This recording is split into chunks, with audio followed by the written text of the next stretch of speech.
네, 날이 좀 더워지고 있죠. 더워지는 가운데 아이들이 많이 찾는 게 아이스크림입니다. 저희 아이들 넷이 있는데 저희 아내까지 포함해서 아이스크림을 참 좋아합니다. 저는 아이스크림 별로 좋아하지 않아요. 그리고 저는 찬 음식을 먹지 않습니다. 근데 아이들 때문에 이제 아이들 들어갈 때마다 아이스크림을 사가지고 가요. 근데 제가 꼭 그 아이들을 시험합니다. 아빠 한 입만 줘. 저희 아내한테도 시험해요. 나 한 입만 줘. 제가 아이스크림을 좋아하지 않지만 아이스크림 한 입만 달라고 합니다. 저희 아내와 저희 아이들이 줄까요, 안 줄까요? 네, 저를 너무 안 믿으시는 것 같은데 다 줍니다. 왜냐면 제가 사온 거니까요. 그래야 한 입 주고 또 그래야 다음에 또 사오겠죠. 아이들이 그 믿음이 있는 거예요. 여러분 오늘 이 본문 사실 창세기 22장의 말씀인데요. 너무나 잘 아는 말씀이에요. 하나님이 하나님의 주권을 가지고 꼭 그 주권의 자리를 시험하는 우리의 삶의 자리가 있다는 겁니다. 순종하고 헌신하라고 할 때가 있어요. 아니 나의 전부를 내려놓고 상황과 환경은 도저히 답이 나오지 않는데요. 앞을 보기 어려운데 하나님은요, 제가 알지도 못하는 사람, 그러니까 알지도 못하는 환경, 또 그 어려움 속에 있어도 때로는 가게 하실 때가 있습니다. 처음 교회를 제가 처음 가는 지역 하남이었고요. 그리고 매주마다 한 가정씩 나가고 있는 이제는 거의 뭐 넘어져가는 교회였고 굳이 결정할 일들이 이렇게 많지 않은 거였는데 하나님이 제게 가라고 하셨던 것 같아요. 제가 했던 최소의 순종, 저는 뭐 아브라함처럼 뭐 모든 것을 내어던지고 가기보다는 그냥 잠깐의 순종, 조금만 내어놓은 순종이었는데 지금 저는 참 행복한 목회를 하고 있습니다. 여러분들도 마찬가지예요. 나에게 행하셨던 은혜와 또 하나님의 사랑이 있기에 우리가 순종하며 헌신하는 거죠. 오늘 아마 이곳에 오신 어느 분들은 아마 하나님이 여러분을 계속해서 콜링을 하거나 또 여러분 마음 가운데 또 헌신하라고 주시는 마음이 있을 거예요. 오늘 어떻게 우리가 하나님과 우리를 건드리시는 이 시험 앞에 믿음으로 나아갈 수 있는지를 한번 살펴보고자 합니다. 여러분 믿음이라는 게 뭘까요? 여러분 믿음이라는 건요, 일단 행함으로 시작하고 완성하는 거라는 거예요. 오늘 17절 말씀 보면 아브라함은 시험을 받을 때에 믿음으로 이삭을 드렸으니 그는 약속들을 받은 자로 돼 그 외아들을 드렸느니라 라고 되어 있어요. 시험이 무엇입니까? 여러분 창세기 22장에 보면 딱 1절에 이렇게 되어 있어요. 그 후에 하나님이 아브라함을 시험하시려고 그를 부르시되. 그 후에가 중요해요. 하나님이 여러분 시험이라는 거, 제가 다시 한번 말씀드리지만 마귀가 예수님을 시험하셨어요. 돌로 떡이 되게 해라. 여러분 돌로 떡이 되게 할 수 있으세요? 우리에게 시험거리가 아닙니다. 그건 우리는 전혀 못하는 거니까. 시험이라는 건 뭐냐면 네가 능히 선택의 여지가 많은데 그중에 굳이 네가 하나님의 것을 선택하느냐 나의 것을 선택하라는 것이 시험의 자리가 되는 거예요. 아브라함이 21장에 아들 이삭을 얻습니다. 100세에 얻었어요. 그리고 어떻게 됩니까? 그 땅에서요, 이 블레셋 사람들과 다툼이 있습니다. 그런데 이 아브라함이 가는 곳마다 땅을 파면 우물이 나와요. 여러분 이거 굉장히 놀라운 기적이에요. 한 번도 아니고 두 번도 아니고 세 번의 우물을 팔 때마다 이 물이 나오니까 이 블레셋의 왕과 이 군대 장관이 놀라워하며 두려워합니다. 그래서 21장 마지막에 지금 브엘세바에 있던 아브라함에게 와서 화친을 요청해요. 야, 우리 화친 맺자. 그 지역의 패권자가 지금 아브라함과 함께 화친을 맺는 거예요. 여러분 지금 그러면 자, 아들도 있죠. 풍성하죠. 지금 화친도 맺었죠. 안정적이죠. 안전하죠. 더 이상 바랄 게 없는 삶을, 물도 막 나오죠. 유전보다 더 중요한 물이에요. 그 당시에는. 풍요로운 이 시간에 하나님은 아브라함을 시험하신다는 거예요. 어쩌면 그동안 하나님께 간구하고 하나님이 주셨던 것들을 받아서 지금 어쩌면 이 정도면 좀 됐지 않은 여러분들을 하나님이 시험하시는 겁니다. 뭐라고 시험하십니까? 2절에 보면 아들 독자를 바치래요. 100세에 준 아들이에요. 여기 어떻게 표현하냐면 내 아들, 내 사랑하는 독자 이삭이라고 얘기해요. 너의 아들이고 하나밖에 없는 네가 정말 사랑하는 이삭, 너의 웃음거리가 되고 너의 기쁨이 되는 그 존재를 내어달라는 거예요. 오늘 여러분에게 하나님이 여러분의 믿음 가운데 너의 웃음의 자리를 나에게 좀 내어줄래? 라고 지금 시험하시는 자리가 있다는 거예요. 그런데 그게 하필이면 최대 아킬레스건이에요. 아들이에요, 아들. 여러분 테스트라는 겁니다. 하나님의 시험은 테스트예요. 재능이나 실력을 어느 정도 절차에 따라서 검사하고 평가하는 그 자리가 있는 거죠. 여러분 그런데 오늘 아브라함이 어떻게 했습니까? 17절에 보면 다시 보세요. 오늘 제가 노란색으로 두 개 했죠. 드렸으니 드렸느니라. 여러분 드렸으니라는 저 단어는요 완료형입니다. 완료형. 뭐냐면 이미 드렸다는 거예요. 아니 믿음으로 이삭을 드렸대요. 그런데 뒤에 나오는 드렸느니라는 미완료입니다. 이게 프로세네누켄이라고 하고 이거는 프로세페렌이라고 해요. 뭐냐면 저거는 완료. 이미 아브라함은 이삭을 드리기로 그 말씀 듣자마자 이미 드렸다는 거예요. 마음으로. 그리고 드렸느니라는 뭐예요? 그 모리아를 향해 걸어가는 자리에 있는 겁니다. 창세기 22장 3절에 보면 아브라함이 아침에 일찍이 일어났대요. 여러분 고민도 안 합니다. 그냥 하나님이 야, 네 아들 바쳐. 그러니까 아브라함은 주저없이 그냥 아침 일찍 일어나서 아들을 데리고 산으로 향하는 겁니다. 여러분 우리가 지금 믿음으로 모리아 산 정상에 있어야 아들을 칼로 들어서 죽이는 것처럼 해야 완성된 게 아니라 이미 아침 일찍 집에 나설 때부터 이미 드렸다는 거예요. 어쩌면 오늘 하루 시작한 여러분도 마찬가지 아닙니까? 직장에서 하나님께 드리는 자리가 전 여러분의 집 문 앞에서부터 시작되기를 예수님의 이름으로 축원합니다. 만약 하나님께 드림을 놓쳤다면 저는 이 예배가 다시 한번 하나님께 드림을 결단하는 시간 되기를 예수님의 이름으로 축원합니다. 여러분 쉽습니까? 이거 쉽지 않아요. 저도 총각 때는요, 이 총각 때 사역할 때는요, 아들 뭐 바치지 뭐. 공교롭게도 저도 아들이 하나밖에 없습니다. 딸은 셋이나 있는데 아들은 하나예요. 갑자기 아들을 바치라고 하나님께 저한테 말씀하신다면 내가 애를 안 키워봤으면 모르겠는데 이 애를 지금 고등학교 1학년까지 키워냈는데 갑자기 바치라고 한다면 저는 하나님께 이렇게 기도할 겁니다. 하나님 그냥 저를 데려가세요. 대신 저를 좀 데려가세요. 제가 운동하는 그 모임에 목사님이 계신데 결혼하고 10수년을 동안 애를 못 낳다가 50이 넘어서 아들을 낳은 지 2년 됐습니다. 이분이 50이 넘어서 아들을 낳았어요. 정말 어렵게. 이분 운동하다가도 애 보러 가야 된다고 그냥 가버리세요. 끝까지 해야 되는데 끝까지 안 하고 중간에 일어나서 가버리세요. 무슨 일 있으면 집에서 무슨 사모님에게 전화 오면 바로바로 가시더라고요. 한번 웃으면서 아유 이 아브라함 이삭을 달라 이 얘기하지 말 그런 얘기하지 말래요. 아 나는 그 본문이 너무 싫대. 내 인생에 그 본문은 없는 인생이래요. 아니 목사님 그러시면 안 되는데 물론 웃으면서 하자고 얘기지만 얼마나 그 아들이 귀하면 이제 막 걷기 시작하는 그 아들이 얼마나 이뻤으면 이 본문 자체를 보고 싶지 설교하다 이 본문 넘어간다고 하시더라고요. 여러분 믿음은 드려진 거 이미 여러분의 시작에서 여러분 드릴 수 있는 여러분 되시길 축원합니다. 근데 왜 드릴 수 있느냐?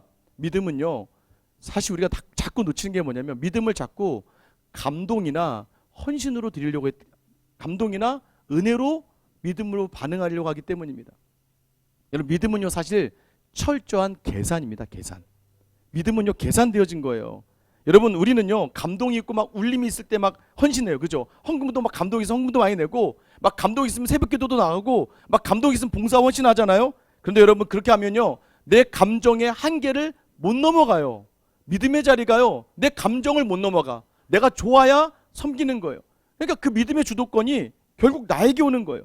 그런데 여러분 정확하게 믿음은 철저한 영적인 계산 속에서 이루어져야 합니다. 17절 다시 보세요. 아브라함이 드렸는데 뭘로 드렸느냐? 그는 약속을 받은 자다. 이삭이 약속을 받았대요. 18절에 보면 그에게 이미 말씀하시기를 내 자손이라 칭할 자는 이삭으로 말미암음이라라고 얘기해요. 무슨 말이냐면 이삭 얘는 약속받은 자야. 여러분 이 정도 여유가 있어야 돼요. 이삭은 약속을 받아놨고 이삭은 약속이 있다는 거예요. 그래서 19절 보세요.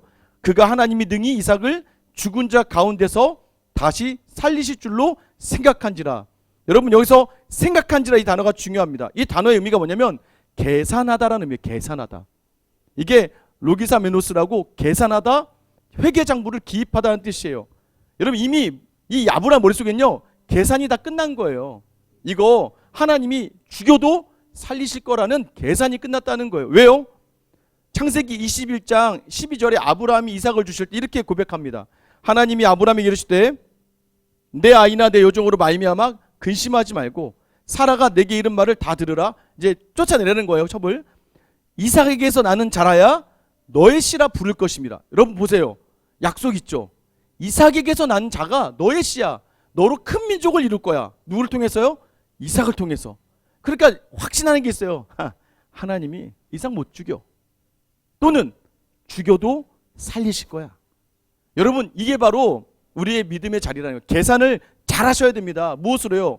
말씀을 붙들고 계산하는 거예요. 여러분과 기도할 때 계속 여러분의 원함만 기도하다 보면 여러분 아이들이 여러분에게 자꾸 뭐 사달라는 거와 다를 바가 없어요. 어느 분이 저에게 오셔서 그러는 거예요. 목사님, 간절히 2시간씩 기도하는데요, 어떨 때 기도할 때 기도가 잘 되는데요, 어떨 때 기도할 때 기도가 안 된다는 거예요. 왜 그럴까요? 여러분이 말씀을 붙들고 기도하지 않기 때문입니다. 여러분 창세기 1장을 읽을 때는 태초에 하나님이 천지를 창조하시니라, 태초에 천지를 창조하신 하나님, 내 인생의 모든 자리를 새로운 창조물로 만들어주시고 하나님의 창조를 인정하게 해주세요라고 기도하는 거예요. 마태복음에 보면 1장에 보니까 임마누엘, 하나님이 너와 함께 하신다. 그러면 기도할 때 하나님, 오늘 저와 함께 해주세요. 오늘 직장에 나가고 가정의 자리에 함께 해주세요. 말씀을 붙들고 기도하는 게 바로 약속을 붙들고 기도하는 건데, 이거는 철저한 계산 속에서 기도하는 거란 말이에요. 여러분, 저는 여러분들이 이런 치밀한 영적 계산 하에 순종과 헌신을 결단하기를 예수님의 이름으로 축원합니다. 우리가 볼 때는 두려워요. 아들을 바치래. 여러분 무슨 아들을 바쳐요? 이렇게 생각하겠죠. 그런데 아브라함은 바쳐도 된다는 거예요. 왜? 확신이 있습니다. 우리 창세기 22장 5절에 보면 아브라함이 종들에게 뭐라고 합니까? 우리 올라갔다가 우리가 너에게로 돌아오리라. 아브라함은 이미 알고 있었어요. 올라가도 혹여나 내가 이삭을 죽여도 하나님 이삭을 살리실 거야. 여러분, 그게 뭐예요? 부활신앙이에요. 아브라함 안에는 하나님이 살리신다는 확실한 부활의 신앙이 있었다는 걸 이야기하는 겁니다. 그래서요, 막 가는 길에 이삭이 물어봐요. 아버지, 그런데 재물은 어디 있어요? 그래서 8절에 이렇게 얘기하세요. 아브라함이 이르되 하나님께서 어린 양을 친히 준비하실 거야. 여러분, 그리고 22장 9절에 가면 아들을 정말 결박하고 머뭇거리지 않아요. 10절에 보면 손을 내밀어 칼 잡고 그 아들을 잡으려 했다고 이야기합니다. 여러분, 왜요? 19절 말씀 다시 보세요. 그가 하나님이 능히 이삭을 죽은 자 가운데서 다시 살리실 줄로 생각한지라 그를 죽은 자 가운데서 도로받은 것이니라. 여러분, 이 정도의 믿음으로 여러분의 삶의 자리를 감당하셔야 돼요. 죽은 것도 살리시는 하나님께서 죽을 것 같은 우리를 살려내시지 않겠습니까? 여러분에게 순종과 헌신을 요구하실 때는요, 하나님 이미 준비하셨다는 거예요. 여러분, 아브라함의 고백이 여러분의 고백이 되기를 축원합니다. 하나님이 이미 준비하셨대요. 그러고 나서요, 여러분, 그래서 우리 원하는 게 무엇이에요? 그 하나님의 약속의 말씀을 붙들고 흔들리지 말라는 거예요. 자, 아들을 죽이려고 합니다. 11절 말씀 같이 한번 읽어볼게요. 시작. 여호와의 사자가 아브라함아 아브라함아 하시는지라 아브라함이 이르되 내가 여기 있나이다. 막 아브라함이 망설이 없어요. 칼로 그냥 아들을. 렘브란트 이삭의 희생이라는 그림이 있습니다. 보이시나요? 어둡죠. 나중에 한번 보세요. 여기 아브라함이요, 그냥 아들 이삭의 목을 그냥 보지도 못하게 하고 바로 칼로 찌르려고 할 때 천사가 나타나는 장면이에요. 여러분, 하나님이 놀라셨어요. 야 그만해. 이름을 2번이나 불렀다는 건 굉장히 급한 거예요. 아브라함아 아브라함아. 여러분, 그러면 12절에 보면 그 아이에게 손을 대지 말라. 마지막에 뭐라고 얘기해요? 네가 하나님을 경외하는 줄 내가 알겠다. 여러분, 경외하다라는 히브리어가 야레라는 단어입니다. 야레. 근데 오늘 네가 경외하는 줄을, 이게 능동형 분사인데, 그래서 어떻게 표현되냐면 이레가 됩니다. 이레 엘로힘. 네가 하나님을 경외하는, 내가 이레 엘로힘. 네가 하나님을 경외하는 줄, 이 단어 기억하셔야 돼요. 이레 엘로힘. 네가 하나님을 경외하는 줄 내가 알았어. 결국 하나님이 확인하고 싶었던 자리가 뭐예요? 네가 하나님을 경외하는가요? 여러분에게 하나님이 시험하실 때 그 이유가 뭐예요? 네가 정말 나를 경외하고 있는가요? 그게 무엇을 이야기할까요? 오늘 본문에 아브라함을 통해 나타나는 표현들이 있는데, 행위의 표현 중에 가장 반복되는 게 뭐냐면 13절에 보시면 아브라함이 눈을 들어 살펴본즉, 여러분 뭐라고 되세요? 살펴본즉 순양이 있어요. 그러고 나서 아브라함이 뭐라고 얘기합니까? 14절에 보니까 하나님 준비하셨거든요. 여호와 이레래요. 여러분, 그래서 오늘 이 시간 제가 한 다음 페이지 보면 한 4개 정도 준비했습니다. 이게 지금 위에 2개가 아브라함이에요. 아브라함이 눈을 들어 바라본지라, 아브라함이 눈을 들어 살펴본즉, 이게 라라는 단어입니다. 보다에 보다, 라. 여러분, 근데 이 라라는 단어고 밑에 여호와께서 준비하신다, 준비되리라, 이 라의 형태가 변형됩니다. 그래서 이레가 된 거예요. 이레가. 그래서 여호와 이레. 여러분 아시죠? 하나님이 준비하신다. 여러분, 그럼 제가 아까 하나님을 경외하다는 뜻이 뭐라고 했어요? 야레인데 변화해서 이레 엘로힘이에요. 그러니까 여러분, 오늘 이걸 정리하셔야 돼요. 이해가 되시나요? 이해가 돼야 되는데, 이게 내가 하나님을 바라보니까 그 바라봄의 또 다른 형태인 하나님은 준비하시는 거예요. 근데 하나님 준비하시는 그 모습을 통해서 우리는 또 하나님을 경외합니다. 그게 아래예요. 하나님을 경외하고 일해야 한다는 거예요. 그러니까 결국 워드플레이지만 하나님은요, 우리에게 가장 확인하고 싶은 게 뭐냐면 너가 나를 지금 바라보고 있느냐, 너의 시선이 지금 흔들리지 않고 있느냐. 하나님만 바라보고 있으면 하나님은 여호와 이래. 이 준비하다는 의미가 뭐예요? 하나님도 너를 바라보신다는 거예요. 이 준비하다는 의미가 살펴보신다는 거예요. 하나님이 세밀하게 모든 자리를 살펴보신다는 거예요. 누가?